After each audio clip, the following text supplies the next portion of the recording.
Hi, can somebody confirm you hear me?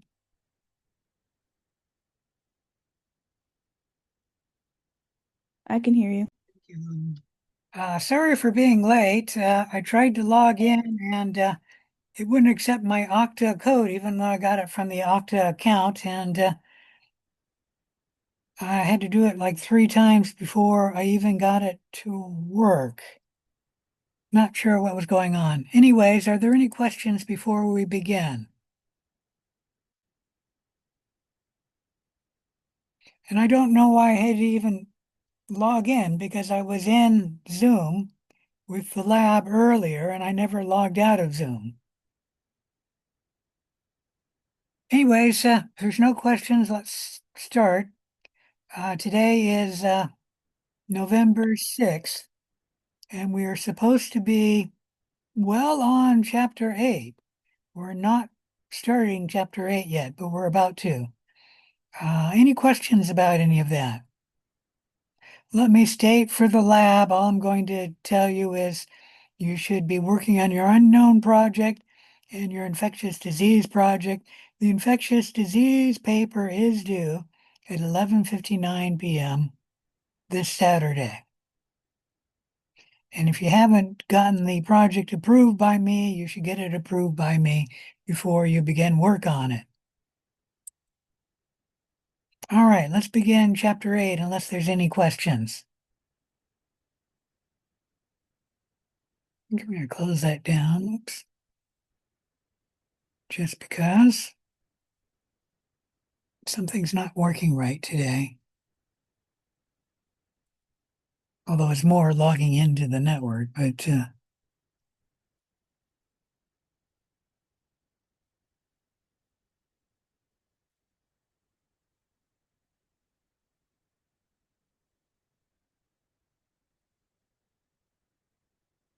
all right, chapter 8, genetics. In this slide, I give you the major goals and a rough lesson outline. So know the terms. What's a genome, a gene, a genotype, a phenotype? What is vertical and horizontal gene transfer? What's an operon, a promoter, an operator, a structural gene? What is crossing over, transformation, conjugation, and transduction? And then 2, be able to describe what DNA replication is, RNA transcription, and protein translation. And We 3, can't see your screen. thank you. And then 3, understand the different types of mutation. Let me get here.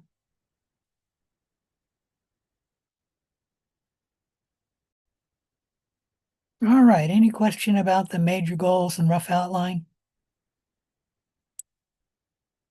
Normally, I don't have 2 chapter summary slides, but in this case we will. We're going to spend a lot of time on chapter 8.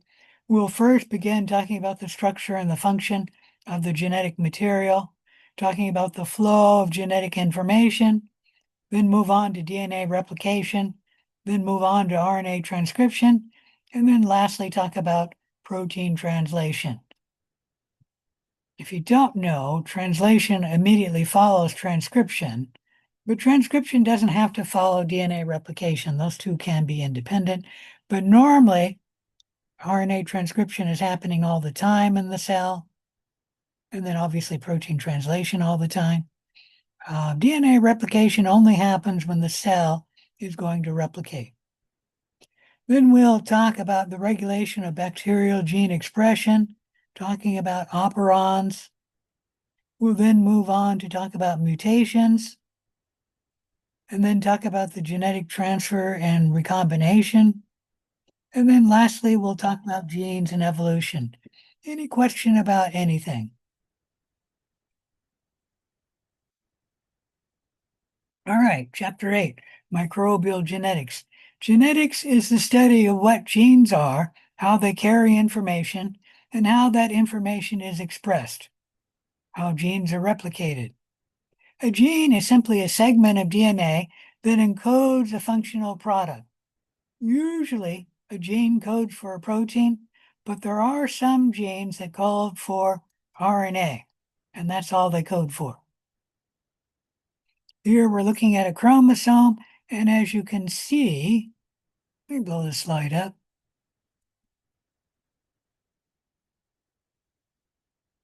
There are genes on the DNA which fold up to make the chromosome. And this is a eukaryote chromosome or eukaryote DNA. And I know that because it has regions of DNA that do not code for genes, meaning non-genetic information, meaning DNA that does not code for a gene. Actually, there's a lot, if not most of the DNA of a eukaryote cell does not code for a gene. What does it do? Well, obviously it holds the genes together, but probably it has a lot of other functions, like this non-coding DNA helps the DNA coil up to form the condensed chromosome. Any question about any of that? So I'm not saying it's not doing anything, but it doesn't code for a gene. Any question about any of that? And here's the chromosome where we're seeing many genes on it. This is the X chromosome, which is curious why it's not in an X shape, but I think it's in an X shape when it is about to divide in mitosis or meiosis.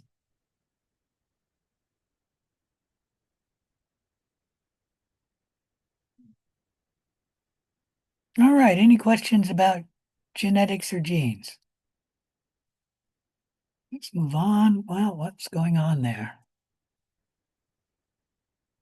Looks like my, I'm not even sure why that came up. I didn't do anything there. There we go. Terminology. Genome is all the genetic material in a cell. When we're talking about microbes, and there's only one cell in the microbe, the genome is also all the genetic material in the organism. The study of genomes is called genomics. A genotype is the genes of an organism. For example, an individual who has blue eyes has two genes for eye color, and both of them are lowercase b, lowercase b. The phenotype is the expression of these genes. For example, someone who has blue eyes, the blue eyes is the phenotype of the genotype lowercase b, lowercase b.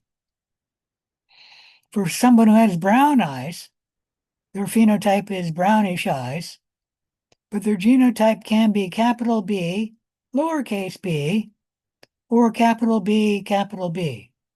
The capital B stands for brown and it's dominant over lowercase b.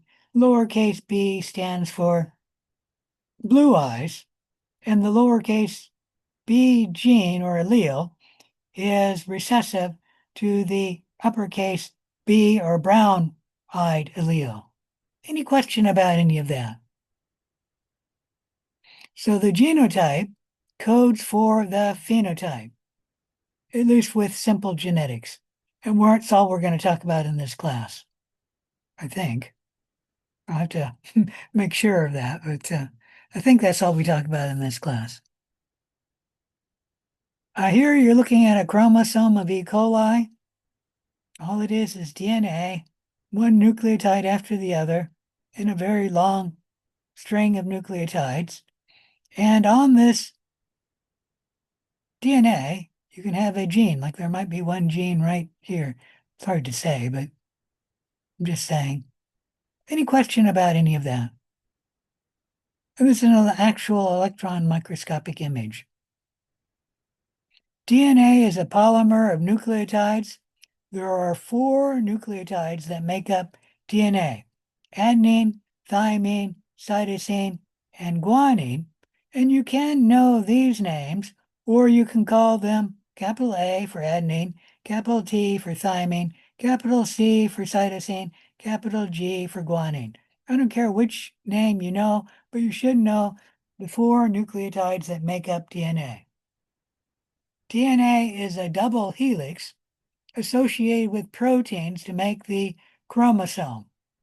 All DNA, both the eukaryote DNA and prokaryote DNA, have proteins in their chromosome, along with the DNA in the chromosome.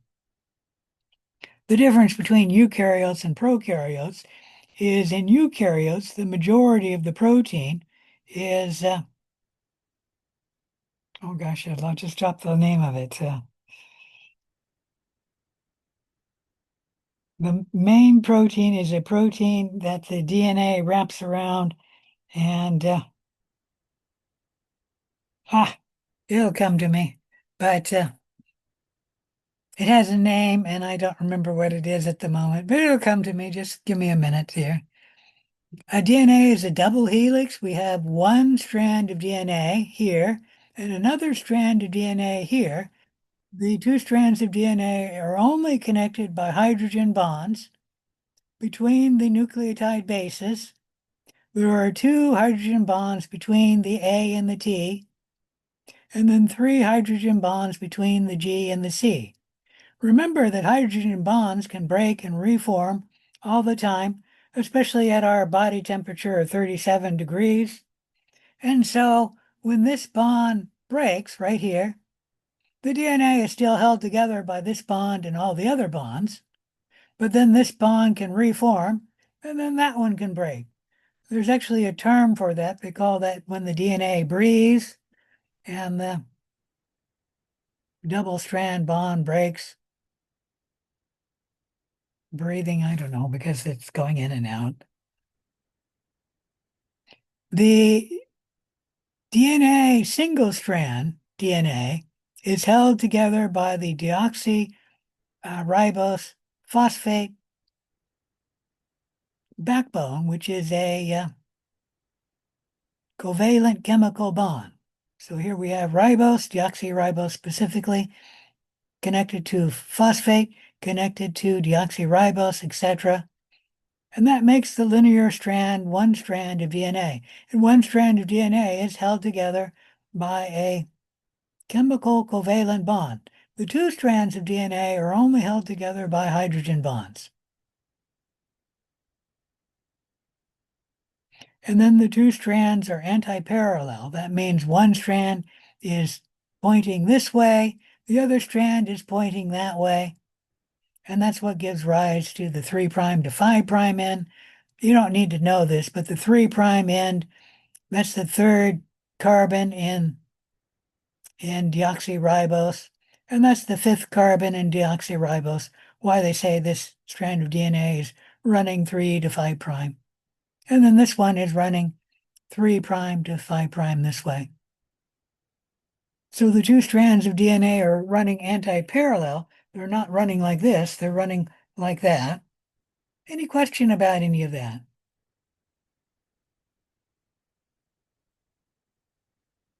All right.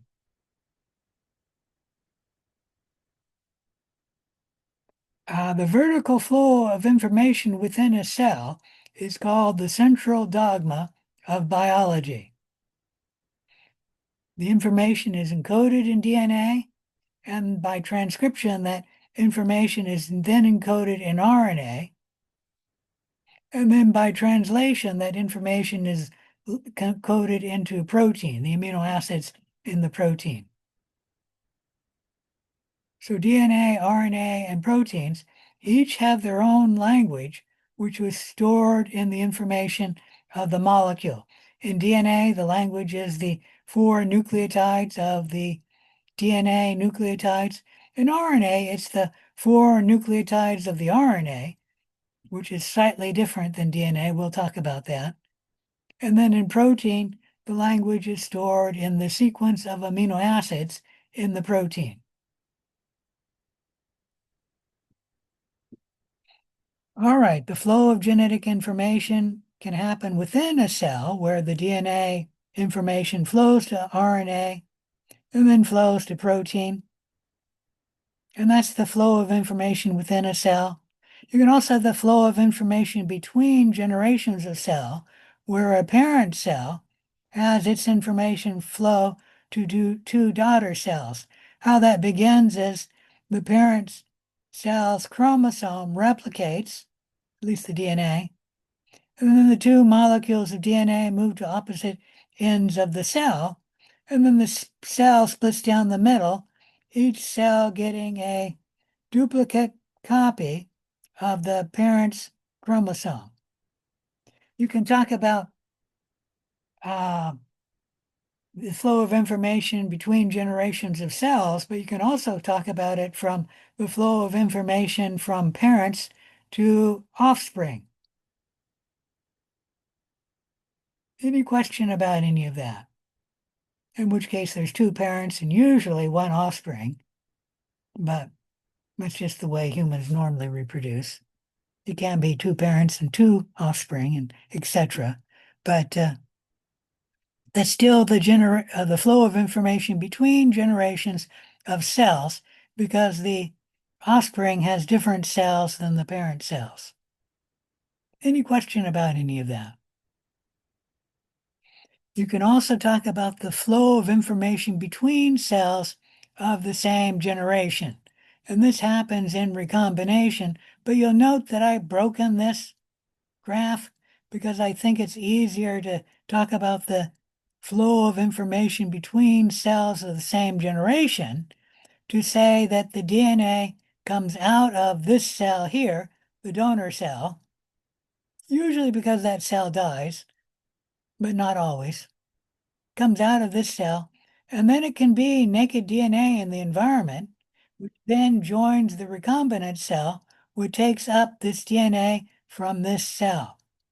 And that happens in recombination. And that's why I changed this graph. I think I added that, and I put a line through that.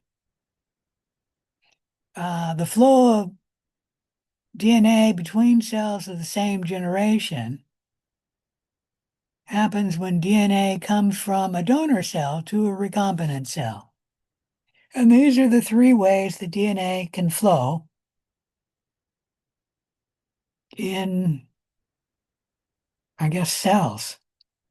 Within a cell, between generations of cell, and then from one cell to another cell. Any question about any of that? All right, getting back to the vertical flow of information called the central dogma, where the information in DNA will flow to RNA, which will flow to protein.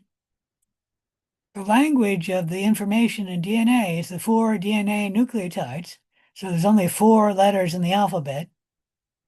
The information encoded in RNA is in the 4 RNA nucleotides, and once again, there's only 4 letters in this alphabet, but one of the letters is different than here. We'll talk about that in a minute. And then the information flows to the information in the amino acids in a protein, and there's 20 different amino acids, at least in humans and most living organisms. For comparison, English has 26 letters in its alphabet. Any question about any of that? So when the information in the DNA is encoded and it's something like that is a dog, the original information, in transcription, it will be similar, but with a different dialect. That is a dog. And then in translation, the information will be encoded quello è un cane. The same information, but a totally different language. Any question about any of that? All right, enough for talking about the flow of information within a cell. Let's talk about the flow of information between generations of cells. This is called the vertical flow of information because the information flows from the parent cell to the daughter cell, or when we're talking about humans, from the two parents to the offspring. I guess one there would be better. Any question about any of that? DNA replication is said to be semi-conservative. That means that one strand of DNA is used as a template to make the new strand of DNA. So what the DNA polymerase does is it binds to this template, let's go back here, sees a T there, so it'll insert an A, the correct nucleotide that bonds with the T, on the new strand of DNA. And then the DNA polymerase will move down a nucleotide, see a G here, and insert a C, the nucleotide that is the complementary to the G. And then it'll move down a nucleotide, see a C there, and insert a G there. It's called semi-conservative because each either offspring or a daughter cell will have one strand of DNA which was from the parent, meaning the parent original, and then a newly synthesized strand of DNA that is only seen in the offspring or the daughter cell. So here the black strands of DNA being the parent original strands of DNA in the offspring or the daughter cell will have one black strand of DNA from the parent and then one new strand DNA which got made to make the daughter cell or the offspring. And this will be made from this strand using the original strand as a template to make the newly made white strand of DNA.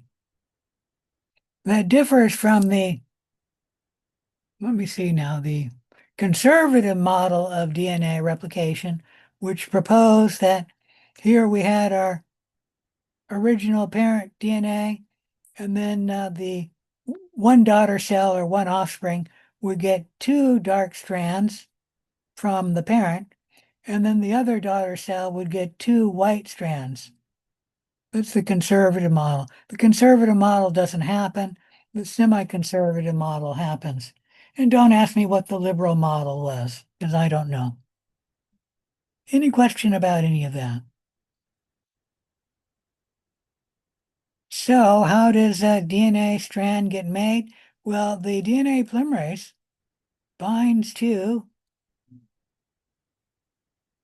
this nucleotide on the template strand, the original parent strand, and then adds the correct complementary base, which in this case will be T. How that bonds to the T and the A, obviously that hydrogen bonds, but this T will then be connected to the ribose, which will then be connected to the phosphate, and then that phosphate will be bonded to the ribose up here by a chemical covalent bond. And that takes energy. How the cell gets the energy is not from ATP in this case, or although this is actually no, this is TTP. And that is, this will be a 3-phosphate nucleotide or a nucleoside triphosphate. And then you break the bond here, that releases a lot of energy. And that energy is used to chemically bind this phosphate to the deoxyribose here. Any question about any of that?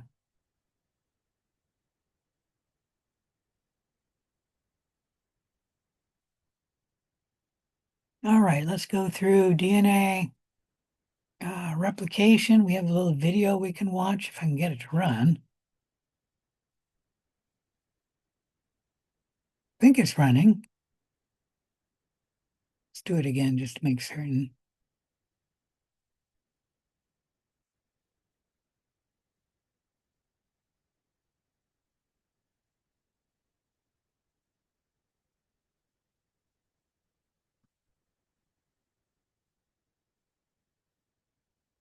Well, it's not loading.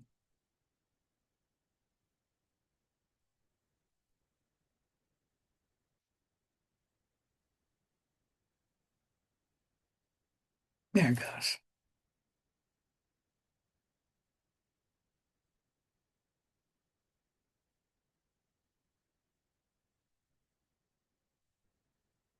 DNA is a molecule made up of two strands, twisted around each other in a double helix shape. Each strand is made up of a sequence of 4 chemical bases, represented by the letters A, C, G, and T. The two strands are complementary. This means that wherever there's a T in one strand, there will be an A in the opposite strand. And wherever there's a C, there will be a G in the other strand. Each strand has a 5' end and a 3' end. The two strands run in opposite directions. This determines how each strand of DNA is replicated.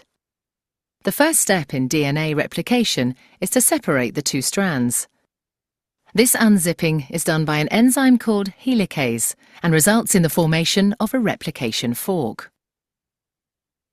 The separated strands each provide a template for creating a new strand of DNA. An enzyme called primase starts the process. This enzyme makes a small piece of RNA called a primer. This marks the starting point for the construction of the new strand of DNA.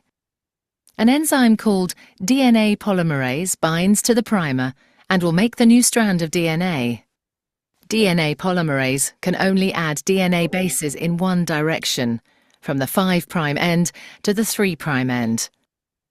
One of the new strands of DNA, the leading strand, is made continuously, the DNA polymerase adding bases one by one in the 5' to 3' direction. The other strand, the lagging strand, cannot be made in this continuous way because it runs in the opposite direction. The DNA polymerase can therefore only make this strand in a series of small chunks called Okazaki fragments.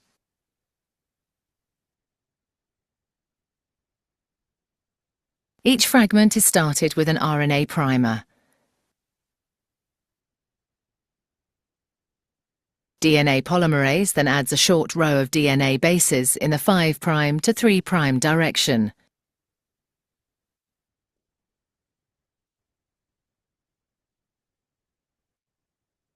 The next primer is then added further down the lagging strand. Another Okazaki fragment is then made, and the process is repeated again. Once the new DNA has been made, the enzyme exonuclease removes all the RNA primers from both strands of DNA. Another DNA polymerase enzyme then fills in the gaps that are left behind with DNA.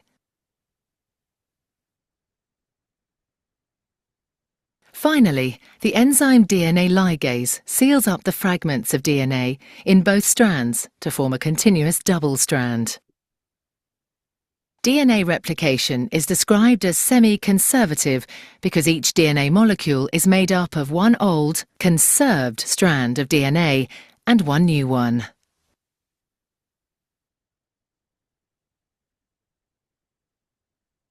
All right, any questions about that video?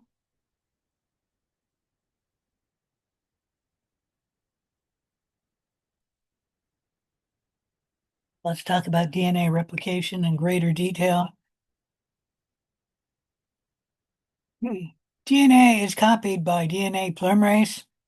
The new DNA is made in the 5' to 3' direction.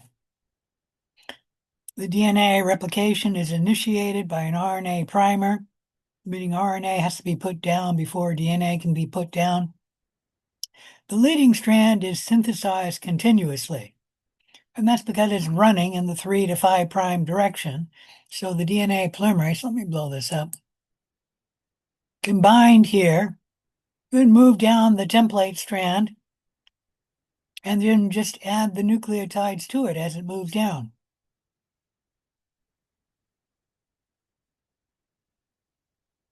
The lagging strand is synthesized discontinuously in chunks, resulting in Okazaki fragments. And that's because the helicase is splitting the DNA, which I haven't talked about yet, but that's an important enzyme that opens up the two strands of DNA here, and it moves down this way. And for the leading strand, the DNA polymerase can just move correctly in the correct direction. But in the lagging strand, the DNA polymerase cannot move down this way because this strand is not in the 3' to 5' direction. So what happens is the DNA polymerase will, let's start here, will bind here and then move in the 3' to 5' direction this way. on the DNA, even though the helicase is moving that way. And that's the way the DNA polymerase would like to do it. It can't move that way on this strand. So what it does is it binds there and then moves there in an Okazaki fragment. And this DNA polymerase will bind here and move this way in the Okazaki fragment, about right there. And then there will be another DNA polymerase binding here and making the Okazaki fragment here. You'll note that on the lagging strand, that the DNA is made in many, many small little chunks called Okazaki fragments. And each Okazaki fragment is not connected to the next Okazaki fragment. So this one isn't connected to the one in front of it, and it's not connected to the one behind it. That is where ligase comes in, and that is ligase will make a chemical covalent bond between this Okazaki fragment and that Okazaki fragment.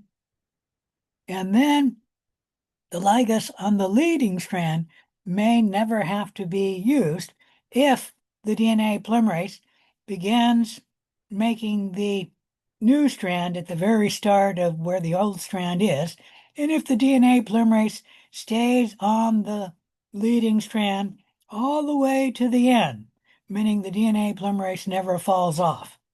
In reality, the DNA polymerase does tend to fall off because it has a stoichiomic binding. And so oftentimes, not always, but oftentimes, depending on how long this chromosome is, the DNA polymerase may fall off. If it does, another DNA polymerase will come and bind right here and then begin another stretch of DNA on the new strand of DNA on the leading strand of the template. However, this new strand of DNA will not be connected to this strand of DNA, which this is the new strand of DNA, and that is too, but my point is they're not connected. And what will happen is ligase will come and then chemically covalently bond this strand of DNA to that strand of DNA. So ligase tends to work on both strands, but it doesn't work very much, if at all, on the leading strand. And it doesn't work at all if the DNA polymerase totally synthesizes the new strand of DNA and never falls off the leading strand. Any question about any of that?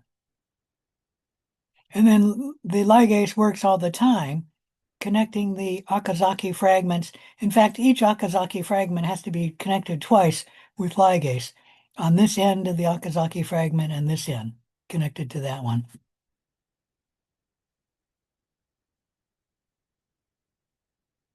Any question about any of that?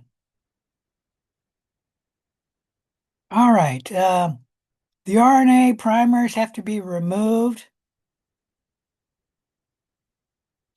And then the RNA will be removed, and then another DNA polymerase will add DNA nucleotides.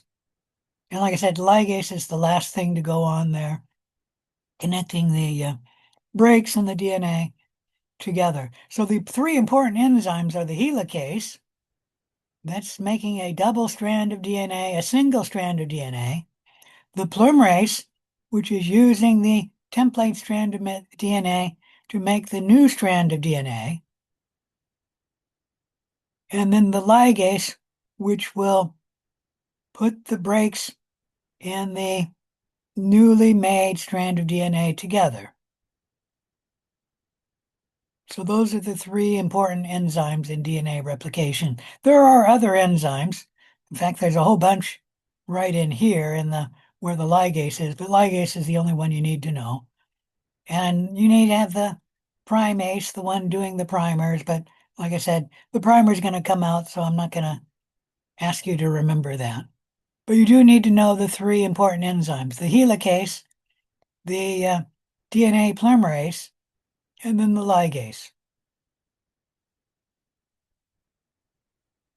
Any questions about DNA replication? All right, let's move on to RNA transcription. Transcription is a synthesis of RNA from DNA. Unlike DNA replication, which when the DNA is replicated, usually the entire genome will be replicated, meaning all the DNA will be replicated. In transcription, only the genes will be replicated. Everyone catch the difference? So in Can you say DNA that one more replication, time? you replicate both the genes and the non-coding DNA. All the DNA will be replicated in DNA replication. In transcription, you only transcribe the genes. You do not transcribe the non-coding DNA.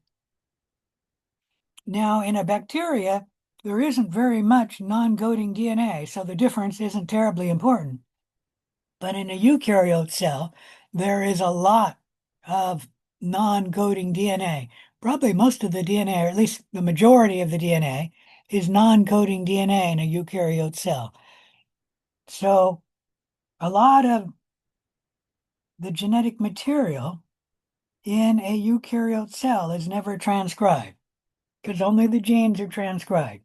Any question about any of that?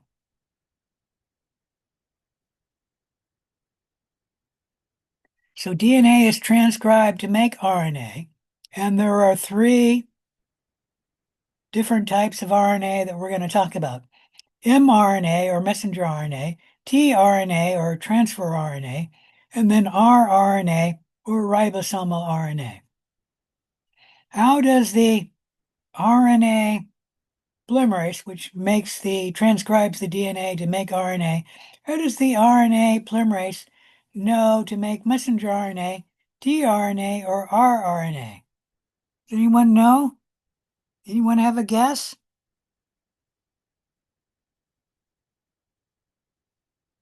Anyone? No guess at all? Okay. The RNA polymerase doesn't need to know. And why not?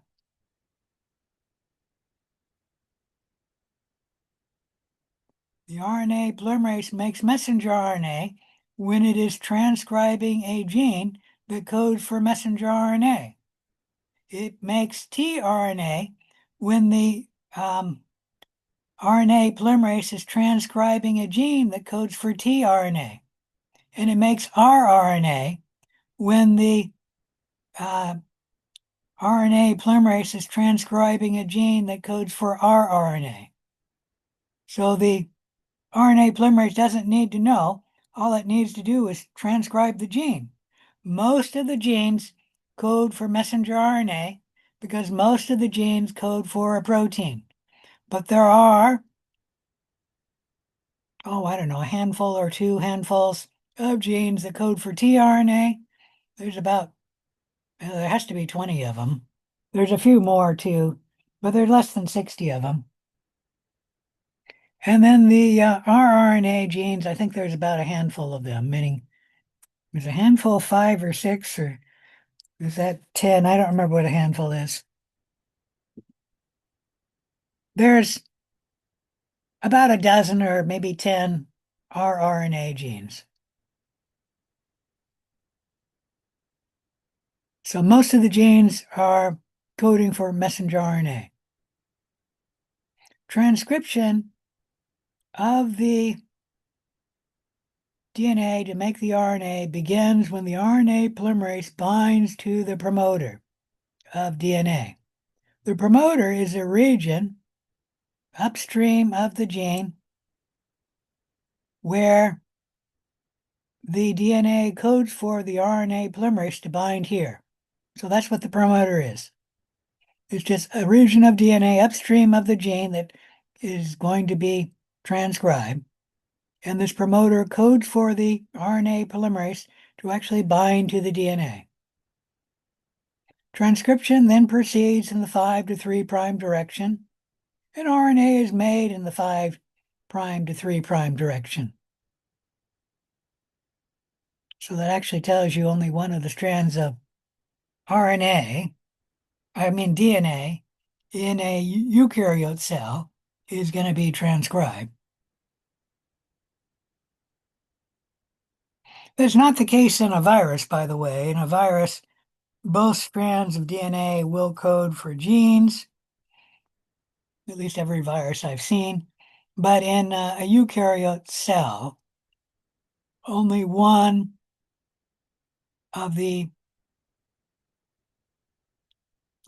strands of DNA will be transcribed because it's the strand of DNA running in the 5' to 3' direction. Any question about any of that? All right, the RNA polymerase will then begin at the promoter and simply read the DNA nucleotide and insert the correct RNA nucleotide, meaning the complementary RNA nucleotide. And it will then move down to the next nucleotide of DNA and then insert the correct RNA nucleotide. And that's how the gene will be transcribed. This continues until the RNA polymerase reaches the terminator. The terminator is a region of DNA at the end of a gene, and the terminator codes for the RNA polymerase to fall off. When the RNA polymerase falls off, the RNA also falls off the RNA polymerase and obviously falls off the DNA. And that's what happens at the terminator. Any question about any of that? All right, here we're actually looking at a phosphorylated image of, it's an electron microscopic image, but it's not using normal electron microscopy. It's using phosphorus. And there you can actually see RNA transcription. There's the RNA polymerase. There's the DNA. And right there, you can see the RNA beginning to be made right there in transcription. Any question about any of that?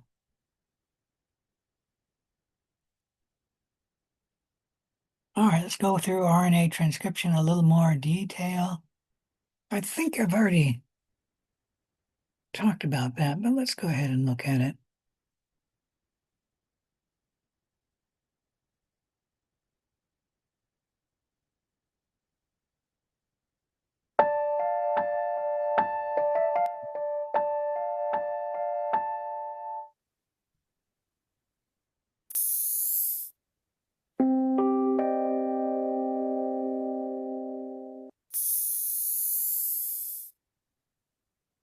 Transcription is the process of making RNA from a DNA template.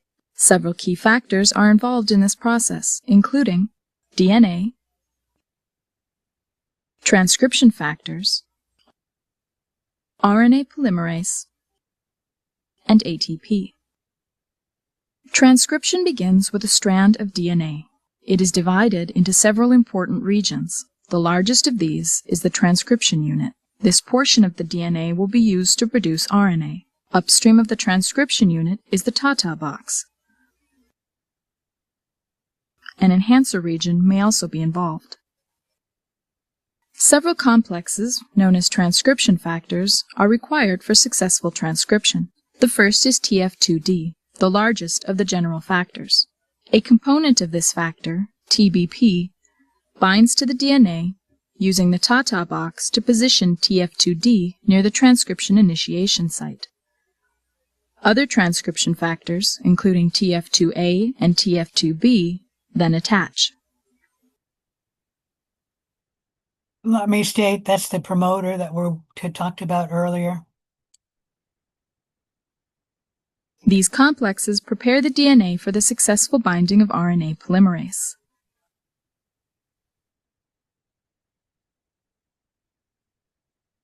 Once RNA polymerase is bound, Other transcription factors complete the mature transcription complex.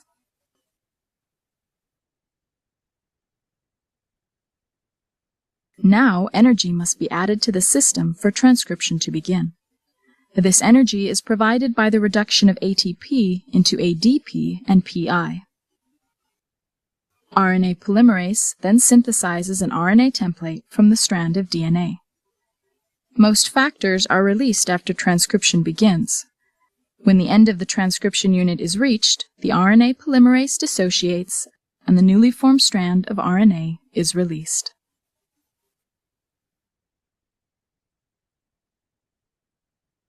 Let's go back just a bit. P and PI. Most factors are begins. Transcription unit is reached, the RNA factors are released after transcription begins. When the end of So that right there is the terminator. the transcription unit is reached, the RNA polymerase dissociates and the newly formed strand of RNA is released.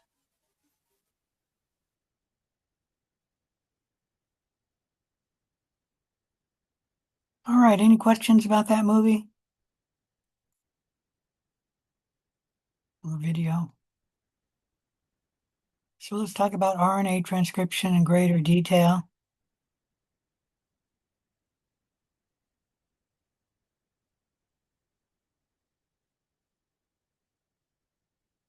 So RNA transcription begins when the RNA polymerase binds to the promoter of DNA. And once again, this RNA polymerase will move down the DNA to transcribe the RNA. So there has to be something in front of the RNA polymerase to make the DNA single-stranded, because the RNA polymerase only works on a single strand of DNA. And once again, that's a helicase. It's opening up the DNA. I think that's shown there, but it might be up here. It's hard to say. And then the RNA polymerase can bind to the DNA at the promoter, and then it just moves down the DNA, transcribing the DNA into RNA. And here you can see the RNA polymerase, which began about here, and it started making the RNA. And you can notice right here that initially this DNA is single-stranded, the purple, and there's the other strand of DNA, so it's single-stranded too, and it's the helicase which makes it single-stranded. And then the DNA polymerase can transcribe this DNA, excuse me, not the DNA polymerase, the RNA polymerase can transcribe this DNA to make RNA. Initially, the RNA is going to hydrogen bond to the DNA. And right here, you can see that the RNA is hydrogen bonding to the DNA, so that we have two strands of nucleotides here, one being DNA, the other being RNA. However, that hydrogen bonding will soon break, and this end part here, the RNA is no longer hydrogen bonding to the DNA right there, and that's why it's pulled off there. When that happens, this DNA strand can rejoin or reanneal with this single strand, so that the DNA, instead of being single-stranded, it's going to become DNA. And so as this moves down the gene, this DNA will start snapping back. Everyone clear on that? So the portion of the DNA which is single-stranded is only this region here. And as this moves forward, this region will become double-stranded, and this region will become single-stranded. Any question about any of that? So unlike when DNA gets synthesized and the entire DNA molecule will hydrogen bond to the DNA molecule, when the RNA gets transcribed, only the very only the last few nucleotides will be hydrogen bonded to the DNA.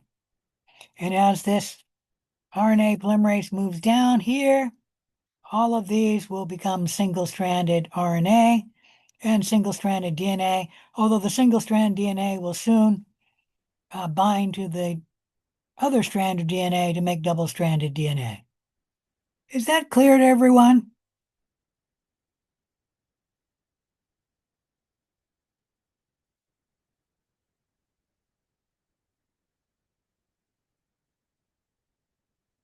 And that was shown to you in the movie, but you had to look closely to see it, that they only had the most recent part of the RNA, hydrogen bonding to the DNA, and then the later parts of RNA, which when this RNA molecule becomes large, will be most of the RNA, is not hydrogen bonding to the DNA.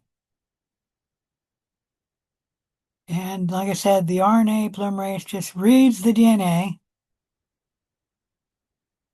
and then asserts the correct complementary base. For A, the complementary RNA nucleotide is U. For C, the correct RNA nucleotide is G. For T, the correct RNA nucleotide is A, etc.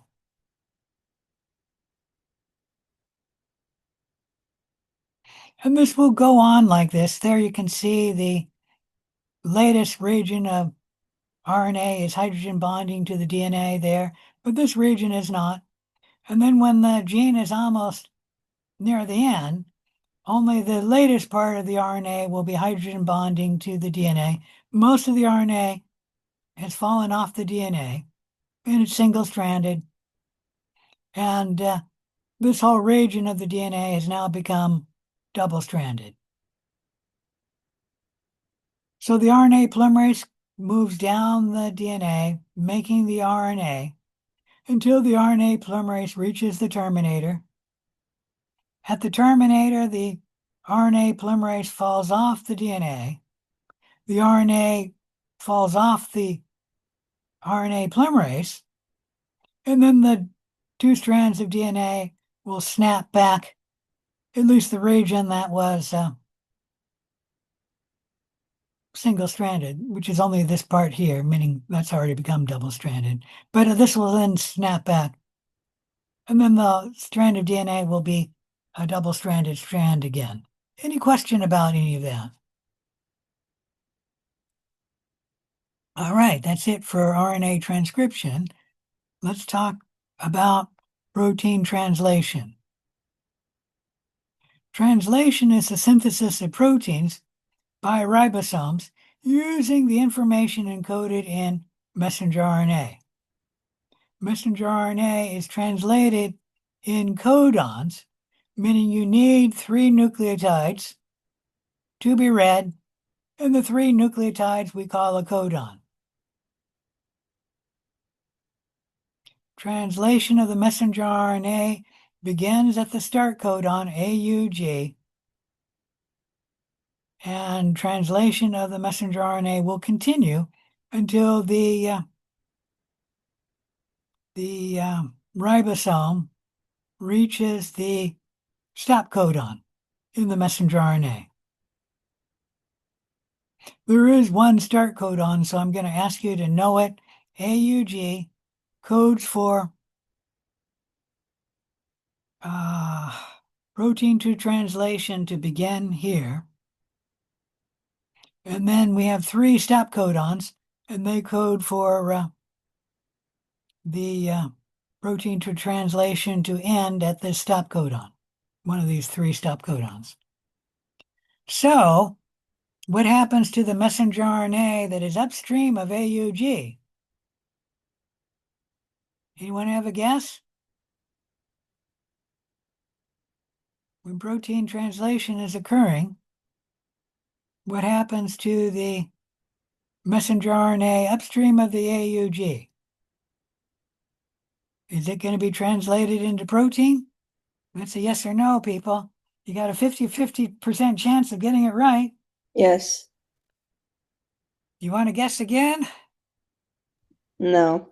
Okay, you're right. I don't know if that no was the answer or you didn't want to guess again, but My point is that the messenger RNA upstream of the AUG does nothing. It does not code for the protein. When the ribosome binds to the messenger RNA, it will just ignore the messenger RNA upstream of the AUG, and it will move down the messenger RNA, but it won't do anything until it reaches an AUG, because AUG tells the ribosome and the tRNA to begin protein translation here. And AUG also encodes for the amino acid methionine, meaning every protein that gets made, all of them, at least initially, will begin with the amino acid methionine. Can anyone guess what's going to happen if the protein doesn't want to start with methionine?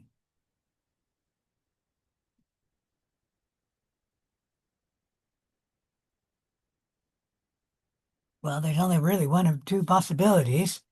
And the first is the one that's going to happen, and that is if the protein doesn't want to begin with amino acid methionine, it will simply remove that amino acid. And that usually happens in the Golgi apparatus, but it could happen elsewhere. But if you remember, the Golgi apparatus will modify the proteins, and this is one modification. If all proteins begin with AUG, encoding the amino acid methionine, if that protein doesn't want that amino acid to begin with methionine, it'll simply remove that amino acid. And then the next amino acid will begin the protein. Any question about any of that? All right, the messenger RNA and the tRNA will then read not the messenger RNA, the ribosomal RNA and the tRNA will then read the messenger RNA, translating the messenger RNA into proteins. And this will continue until the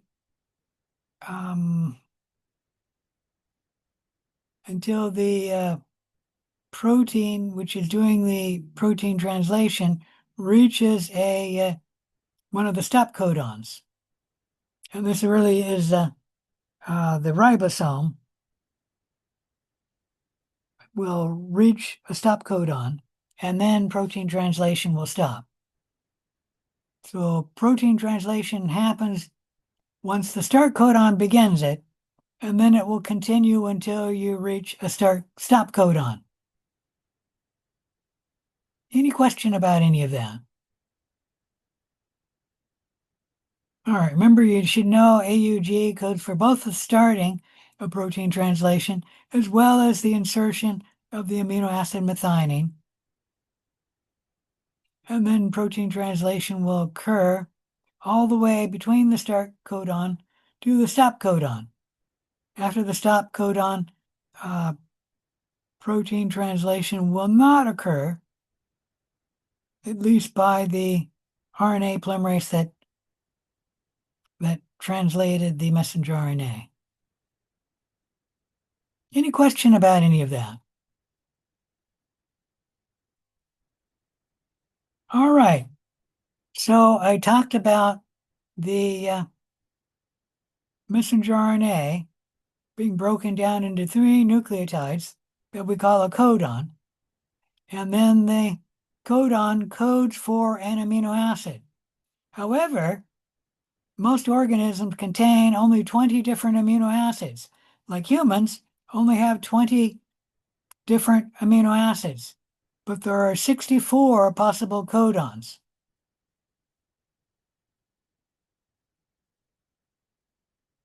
Why? Well, you have to code for something. So there's 64 possible codons, and how the system uses it is it simply has more than one codon code for the same amino acid. For example, the amino acid phenylalanine is coded by 2 codons, UUU and UUC. Isoleucine, on the other hand, is coded by, well, that's a bad one. That's actually a rare one. Let's go to valine. Valine is coded by 4 different codons. So that means 4 different codons can code for the amino acid valine. There are only 2 codons where there's 1 codon coding for that amino acid, and that's AUG coding for methionine, and you don't need to know this one, but UGG coding for the amino acid tryptophan. So some code for 1, some code for 2, some code for 4, and then there's a few that code, 6 of them, 6 codons code for that of 1 amino acid. Like leucine, there's 6 codons coding for that amino acid. And I never noticed it. There's actually 1 amino acid that's coded by 3. You don't need to know that. That's isoleucine. All right, any questions about any of that? So the point of this is there's more than 1 codon for most of the amino acids. And this is known as degeneracy of the code. Using degeneracy to mean that there's more than 1 codon coding for the amino acid.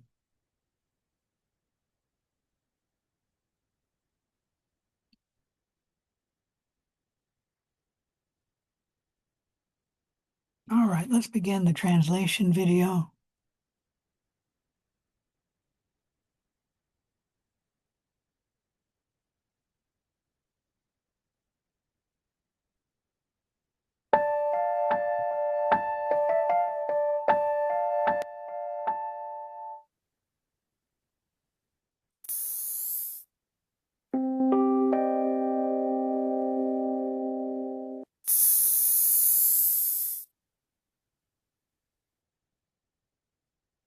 Translation is the synthesis of a protein from an mRNA template.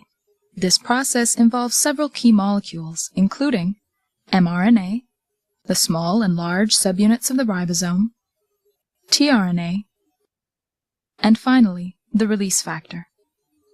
The process is broken into 3 stages: initiation, elongation, and termination. Let's see the process in action. Eukaryotic mRNA, the substrate for translation, has a unique 3' end called the poly-A tail.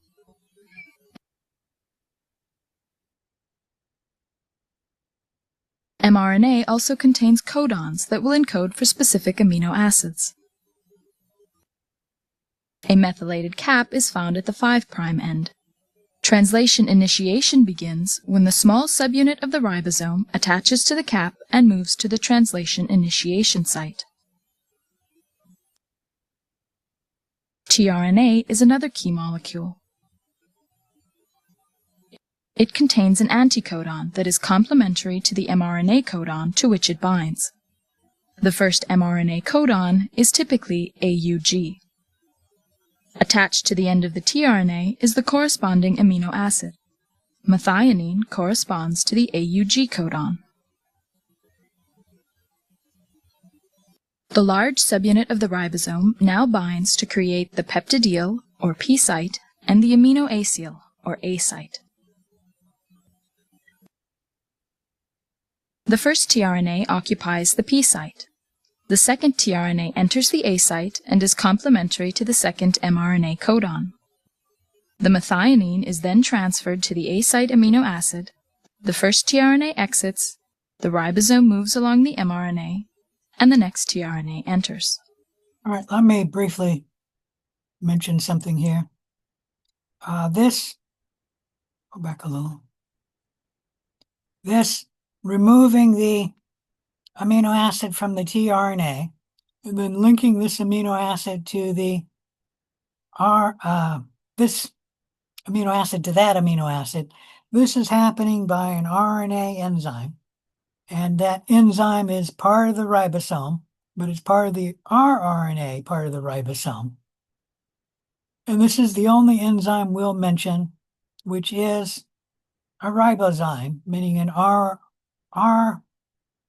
RNA enzyme. Any question about any of that? Complementary to the second mRNA codon. The methionine is then transferred to the A site amino acid, the first tRNA exits, the ribosome moves along the mRNA, and the next tRNA enters.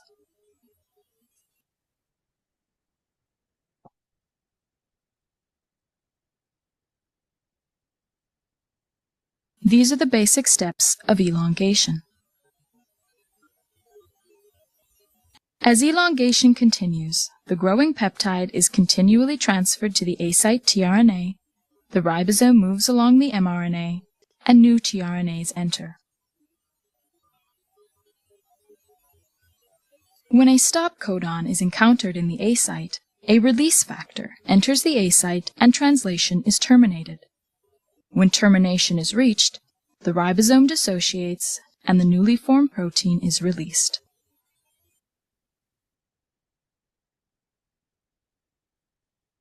All right, any questions about that video?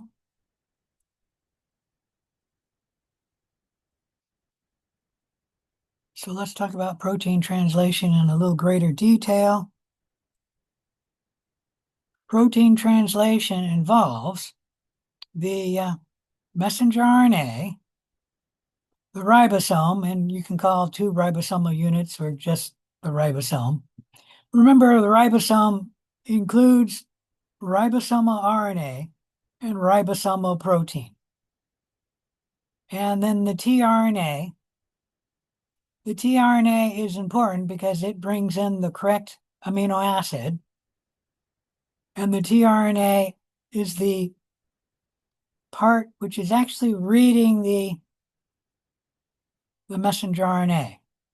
So when the tRNA reads the messenger RNA, it'll see AUG here, and then it will have the tRNA having the anticodon, which corresponds to AUG, which in that case is UAC, which will then bind.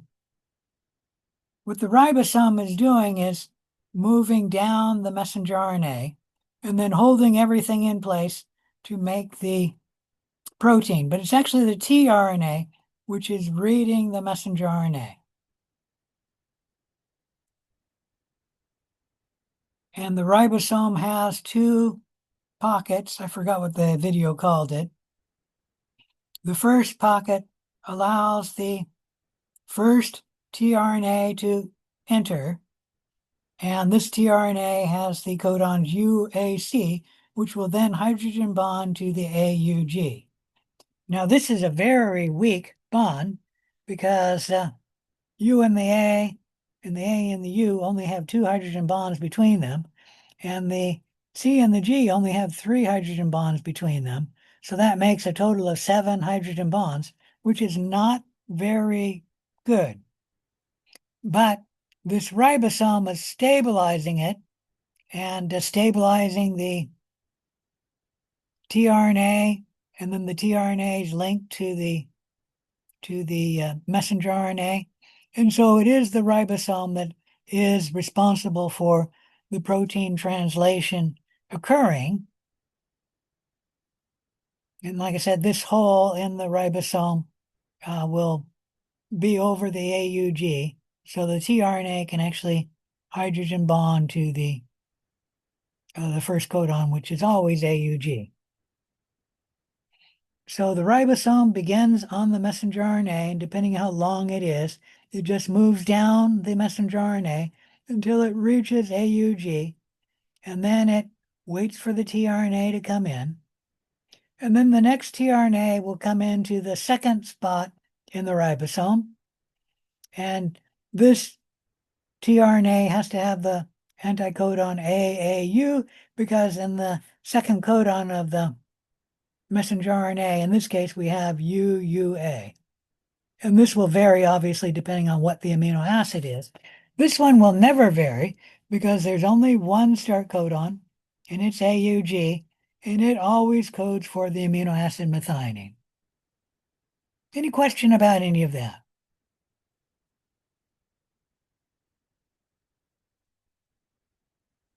All right.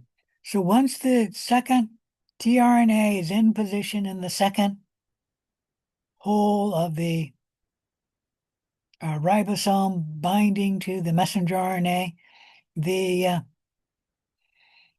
enzyme, which is actually an RNA enzyme, part of the ribosome, will remove the methionine from this tRNA.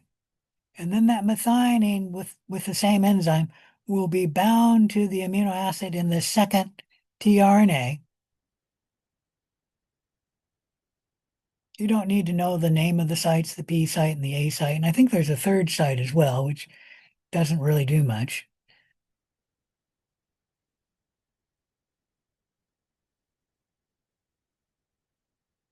All right, when the methionine comes off of this tRNA, that allows that tRNA to fall out of the ribosome and obviously fall off of the messenger RNA. That gives the ribosome a signal to move down one nucleotide. And when it does,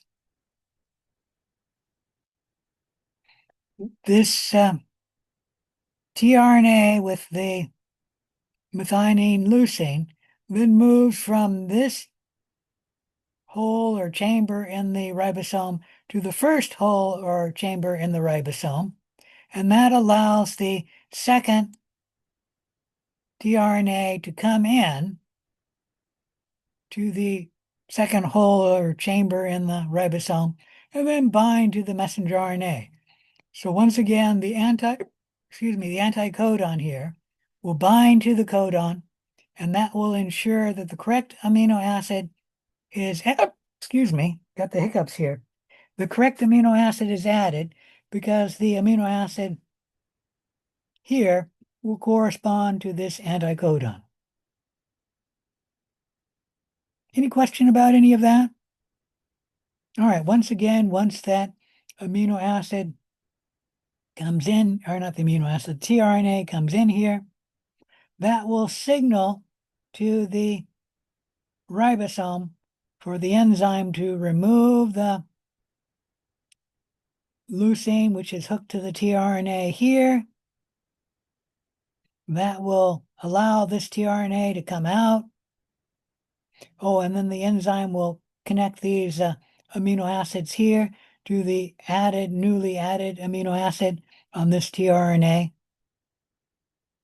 And then that will give the signal for the ribosome to move down one more codon, in which case what was in, this falls out, and then this tRNA will then move from the second position to the first position. And obviously there has to be a way to do that. So the ribosome must allow this tRNA to move from the second position to this position. So when the ribosome moves down, this just switches positions. I don't know if they're open or what, but there must be an opening or something for this tRNA to be held on the messenger RNA and then move from the second chamber to the first chamber. Any question about any of that? All right. So the ribosome just moves down one codon to the next. And as it moves down, more amino acids will join. And then the tRNA will obviously fall off and the whole process will continue as the ribosome moves down the messenger RNA, one codon at a time. And that will continue until the ribosome reaches the stop codon. The stop codon will have the, will stop protein translation. So the protein will be released from the tRNA ribosome complex and messenger RNA complex. The ribosome will dissociate. Obviously, the tRNA will fall out. The ribosome will dissociate and then fall off the messenger RNA. So all of that happens at the stop codon. That means this messenger RNA can then begin again by having another ribosome bind to it here and then move down until it starts at the start codon, and then that ribosome will start protein translation at the start codon and move down one codon at a time, putting in the correct amino acid until the ribosome reaches the stop codon. Any question about any of that? All right. I think we'll stop here. I'm actually a little bit over. Sorry about that. We started kind of late. I will start the lab at 6:30, but remember, all I'm going to do is have the lab there to answer questions. There is no lab today. So you don't need to show up unless you have questions. Any question here? All right, goodbye.